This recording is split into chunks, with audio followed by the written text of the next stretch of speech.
Hola amigos de Recuperando Historias, vamos a platicar en esta ocasión sobre el judaísmo novohispano. Es un tema para hablar desde mi punto de vista abordado en pocas ocasiones, y si se aborda es a nivel de universitario y de espacios universitarios muy especializados, y creo que pocas veces llega a la gran mayoría de la población mexicana un tema de este tipo. Así es que, claro, ahorita vamos a tratar de cubrirlo en dos, tres videos de 10, 15 minutos, y en este primer video vamos a hablar de los antecedentes de la presencia judía en la Nueva España. Para intentar entender estos antecedentes, pues hay que dar un breve repaso a lo que fueron las juderías ibéricas previas a la conquista de México.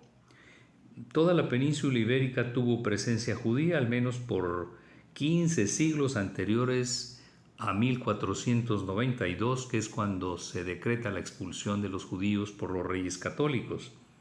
Los 4 puntos cardinales de la península ibérica tuvieron importantes juderías a lo largo del medioevo, es decir, fueron muchos siglos con presencia judía desde el siglo I de nuestra era, y mientras se desarrolló todo el medioevo, y repito, hasta el año de 1492, estas juderías florecieron y se desarrollaron tanto bajo el dominio cristiano como bajo el dominio islámico. Recordemos, y esta es mi opinión personal, que la presencia judía nunca tuvo ni poder de Estado ni poder militar, pero tuvo un poder muy particular, que es el intelecto. Y eso la hizo que, aunque sirviera, entre comillas digo, sirviera tanto al poder islámico como al poder cristiano, durante esos 15 siglos supieron desarrollar un papel que los hacía indispensables en todas las casas gobernantes y en todas las actividades productivas de todos esos siglos que se desarrollaron en Iberia. Ciudades como Córdoba, Toledo, Sevilla, Lisboa, Zamora, Monforte de Lemos, Tuy, Amusco, Ávila, Burgos, Nájera, Treviño, Vitoria, Lugo, Pamplona, Tudela, Gerona, Barcelona, Zaragoza, Lucena, etcétera, etcétera. Todo el territorio de la península ibérica acogió y en él se asentaron importantes juderías que llamamos sefaradíes, pero que finalmente pues es una parte importante de lo que ahora en el siglo XXI representa la población judía mundial. En la interpretación de la ley de Moisés y del Talmud, la escuela de Córdoba y desde luego también la de Toledo después eclipsó al brillo que tuvieron otras escuelas de Oriente Medio o de Mesopotamia. Así es que eso ya las ubicaba o les dio una importancia mayor dentro del mundo judío medieval. Las escuelas rabínicas en la península ibérica cobraron tal interés que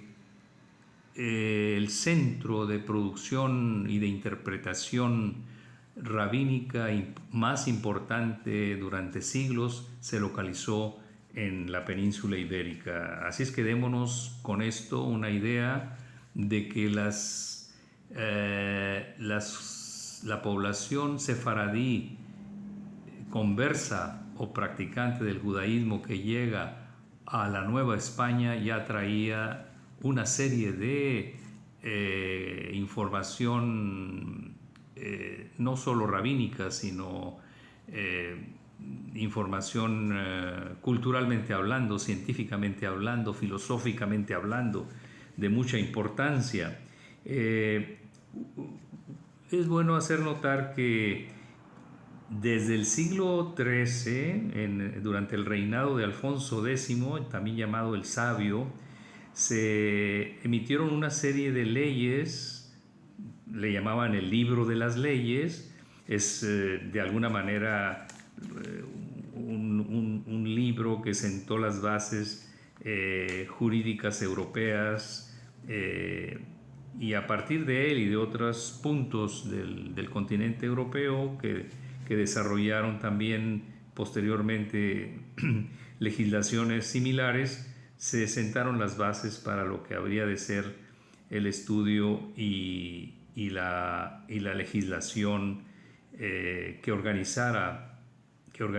la sociedad europea. Este libro de las leyes del siglo XIII, bajo el reinado de Alfonso X, se le llamó finalmente las 7 partidas. Y hago mención a esta ley porque en él, o bajo este tipo de ley, se sentaron también las bases para dejar especificadas las reglas de convivencia para los judíos, para los moros y para los herejes. De ninguna manera tuvieron la intensidad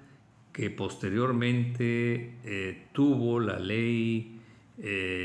ya aplicada que regulaba a la Inquisición española, que ya fue pues a finales del siglo XV. Sin embargo, sí sentó las bases la ley de las 7 partidas para lo que sería la legislación inquisitorial. Pero hay que aclarar algo. Aparte de que no tenían el rigor y la intensidad de las leyes inquisitoriales respecto a los judíos, hay que aclarar que bajo el reinado de Alfonso X y de muchos otros monarcas españoles o ibéricos medievales y todavía los previos a los reyes católicos, los judíos siempre tuvieron gran influencia en las cortes. Y eso, de alguna manera, hay que hacerlo notar porque pues las legislaciones que se emitían no contemplaban precisamente la acción punitiva inquisitorial que después se tuvo ya después de la formalización de la Inquisición a finales del siglo XV en los reinos de Castilla y de Aragón. Pues también es bueno hacer notar que los movimientos vandálicos o saqueos y asesinatos del pueblo sefaradí en la península ibérica realmente tuvieron presencia importante a partir del siglo XIV, a finales del siglo XIV, y ahí empieza ya diríamos la repetición de eventos en distintos puntos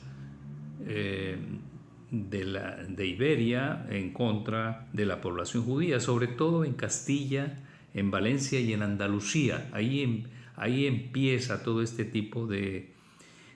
acciones ya muy violentas contra el pueblo sefaradí. Pero bueno, finalmente, conforme fue avanzando el siglo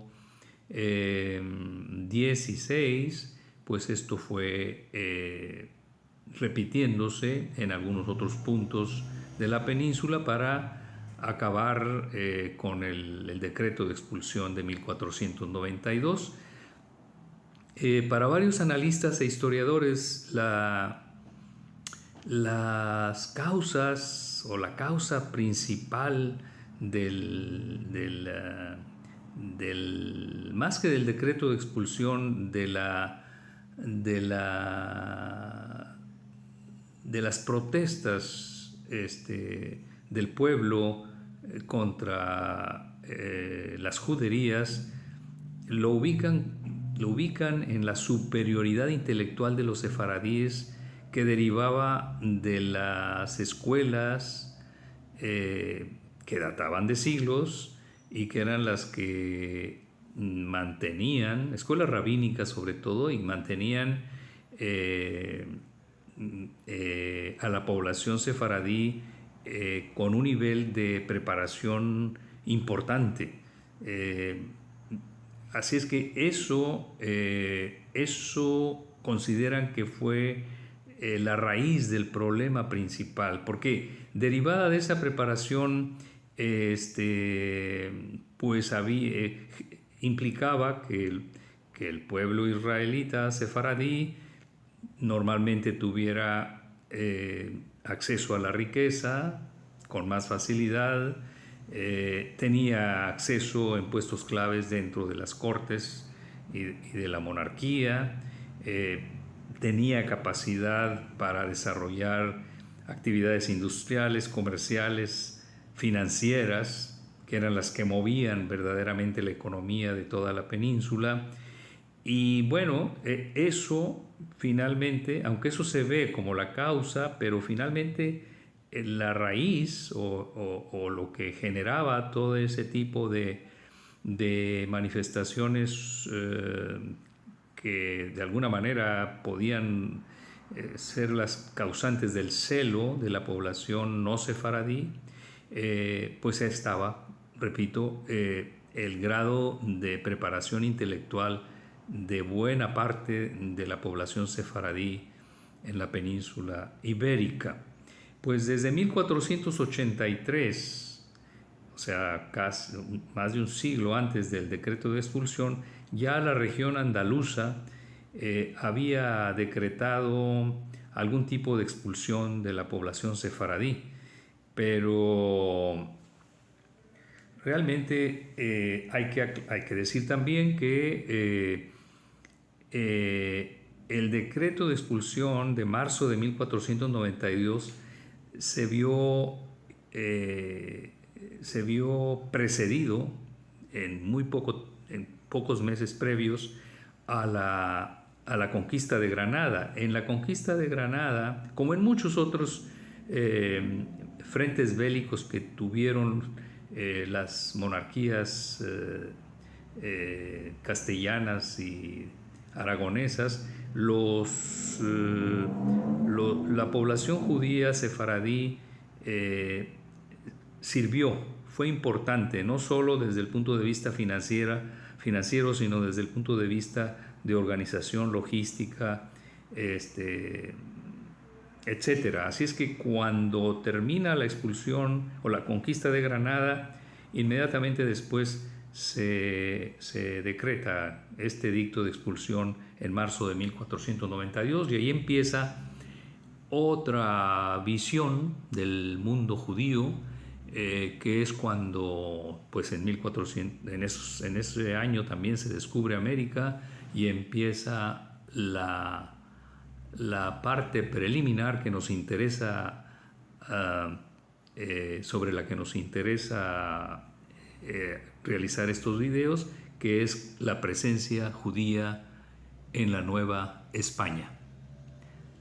Bien, amigos de Recuperando Historias, muchas gracias y nos escuchamos en un segundo video para continuar con este tema. Hasta pronto.